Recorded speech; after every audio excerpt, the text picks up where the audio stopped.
প্রিয় দেশবাসী, ভাই ও বোনেরা, বর্তমান অন্তর্বর্তীকালীন সরকার হাজারো শহীদের রক্তের বিনিময় লক্ষ কোটি জনতার গণ অভ্যুত্থানের ফসল। এই সরকারের কোনো কোনো কার্যক্রম সকলের কাছে হয়তো সাফল্য হিসাবে বিবেচিত নাও হতে পারে, কিন্তু এটি আমাদের প্রত্যেককে মনে রাখতে হবে, এই সরকারের ব্যর্থতা আমাদের সকলের ব্যর্থতা, বাংলাদেশের পক্ষের গণতান্ত্রিকামী জনগণের ব্যর্থতা। সুতরাং এই অন্তর্বর্তীকালীন সরকারকে কোনোভাবেই ব্যর্থ হতে দেওয়া যাবে না।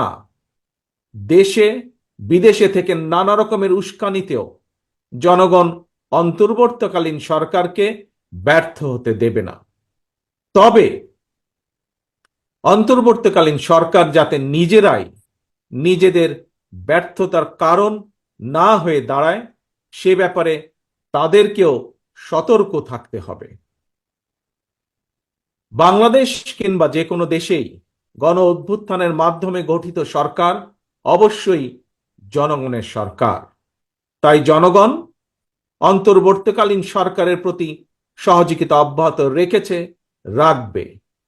তবে কোনো এক পর্যায়ে অন্তর্বর্তীকালীন সরকারের জবাবদিহিতাও কিন্তু নির্বাচিত সংসদের মাধ্যমেই নিশ্চিত করা হয়।